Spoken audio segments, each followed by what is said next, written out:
Assalamualaikum warahmatullahi wabarakatuh. Salam Guru Penggerak. Perkenalkan, nama saya Ahmadi SPDI. Saya merupakan calon guru penggerak angkatan ke-7, unit kerja SD Negeri 006 Sungai Danai, Kecamatan Pulau Burung, Kabupaten Indragiri Hilir, Provinsi Riau. Pada kesempatan kali ini saya akan memaparkan koneksi antar materi modul 1.1, yaitu kesimpulan dan refleksi pemikiran Ki Hajar Dewantara.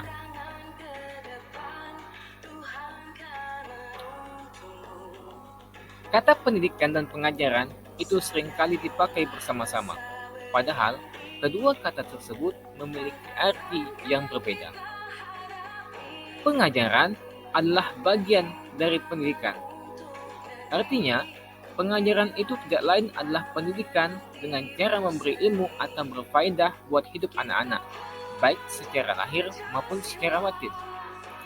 Sedangkan pendidikan diartikan sebagai tuntunan dalam hidup tumbuhnya anak-anak. Maksudnya, pendidikan yaitu menuntun segala kodrat yang ada pada anak-anak agar mereka dapat mencapai keselamatan dan kebahagiaan yang setinggi-tingginya, baik sebagai manusia maupun sebagai anggota masyarakat. Apa yang saya percaya tentang murid dan pembelajaran di kelas sebelum saya mempelajari modul 1.1? Yang pertama yaitu sebagian besar pembelajaran yang saya lakukan hanya sekedar transfer materi saja. Artinya, saya hanya melakukan pengajaran tetapi tidak memberikan pendidikan kepada anak-anak. Kedua yaitu pembelajaran berfokus pada titik capaian materi dan KKM saja. Artinya, saya hanya mengutamakan satu aspek saja yaitu aspek kognitif. Yang tiga, yaitu saya kurang memahami karakteristik murid yang beragam. Keempat, peserta didik hanya sebagai objek pembelajaran sehingga pembelajaran atau sebagian pembelajaran yang saya lakukan itu berpusat pada guru.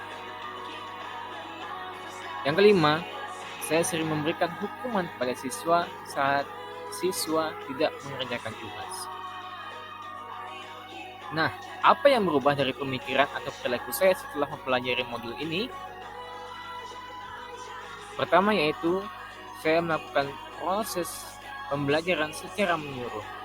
Artinya, bukan hanya melihat dari aspek tertentu saja, tetapi semua aspek, baik aspek kognitif, afektif, aspek psikomotorik, dan spiritual, yang pada kesemuanya itu yaitu harus selaras dengan sosial kultural di lingkungan anak.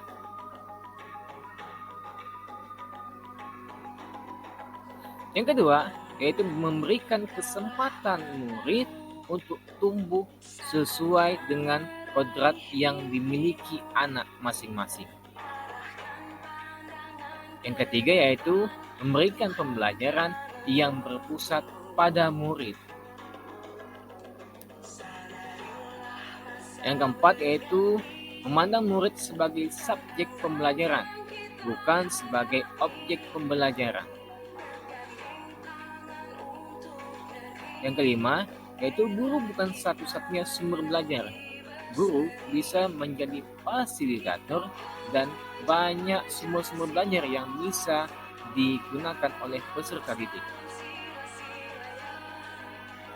Yang keenam yaitu memberikan kebebasan kepada peserta didik untuk menyelesaikan setiap permasalahan sesuai dengan bakat, minat, dan kreativitas anak. Nah, apa yang dapat segera saya terapkan lebih baik agar kelas saya mencerminkan pemikiran Ki Hajar Dewantara?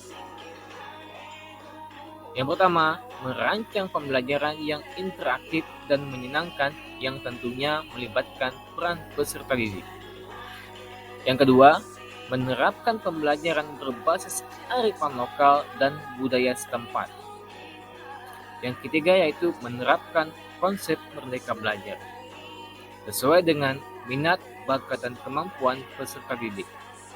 Yang keempat, yaitu pembelajaran yang diberikan yaitu harus sesuai dengan kodrat alam dan kodrat zaman. Yang kelima, mengintegrasikan permainan dalam pembelajaran.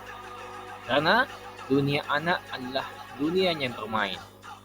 Dan yang keenam yaitu menerapkan sistem AMONG, pendidikan yang menuntun bukan menuntut. Menuntun sesuai dengan kodrat anak.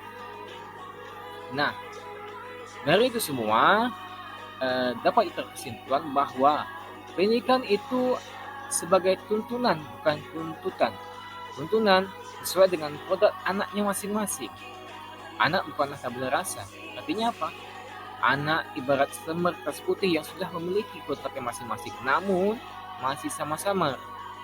Dan selalu menjadi pertimbangan bahwa di negara kita Indonesia juga memiliki potensi-potensi kultural yang dapat dijadikan sebagai sumber belajar.